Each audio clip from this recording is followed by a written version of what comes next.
ध्यान रखकर प्रथम दिवस मनाया जा रहा है और इस ज़मीन पे पहले से ही भूमाफियों का नज़र, क्या कहना चाहते हैं? देखिए, चूड़ी बस्ती ही नहीं, सरना धर्मावलंबियों के लिए आज यहाँ एक ऐतिहासिक दिन है कि जो सरना स्थल को लेकर कुछ भूमाफिया लोग भी इसको कब्जा करने में पूरा प्रयासरत रहे थे। इस बीच में ग्रामीणों के द्वारा हमको सूचना मिला जी, और हमने इस पर पूरे कागजात को छानबीन करते हुए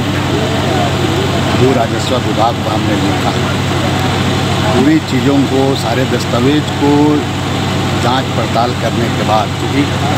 इस सरकार ने भी माना कि ये सरना स्थल है और सरकार के पदाधिकारी स्वयं यहाँ पर आपके उनके द्वारा ही एक आदेश जारी किया गया और यहाँ नापी जोखी कराया गया। इसमें भू माफियाओं का फिर उनका एक अपना प्रयास रहा, लेकिन गांव वालों का एकजुटता और उनका सरना के प्रति आस्था। दादा, किन भूमाफियों के द्वारा चारदीवारी कराया गया था? देखिए, किया गया था कुछ लोग किया, लेकिन गाँव वालों ने इसका जवाब दिया और आज ये सरना स्थल है। सरना स्थल के रूप में पहले से था, ये आज का नहीं है, ये हमारे पुरखा पूर्वजों के द्वारा ही सरना स्थल के रूप में इसको स्थापित किया गया पहले से है। और ये आपका खतियान में भी है जी, लेकिन भू माफिया लोग ज़बरदस्ती से और कुछ पदाधिकारी को मिल करके किए हैं पूरा।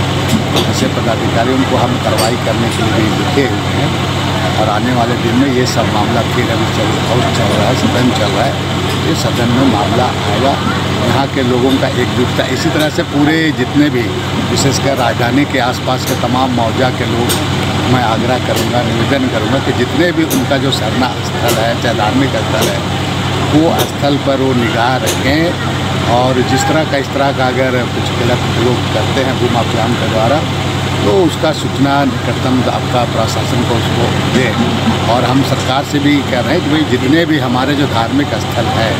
चाहे सरना, मसना, हरगड़ी हो, चाहे जो भी तरह के हैं, चाहे आपका सामाजिक खेत है, बहनाई खेत है, ये सारी चीज़ों को पंजीकृत में रजिस्टर होना चाहिए, पंजीकृत में इसका एंट्री होना चाहिए। पंजीकृत में दर्ज नहीं होने के कारण भी क्या हो रहा है कि यहाँ पर आपके तरह तरह का करके पदाधिकारी भू माफिया मिल करके इस तरह के हमारे धार्मिक जमीन को हड़पने का प्रयास किया जा रहा है। इसके लिए समाज के लोग एकजुट होकर के इसको बचा पाएंगे और समाज के लोगों को, हर तबके के लोग, पढ़े लिखे हों, सभी वर्ग के लोगों को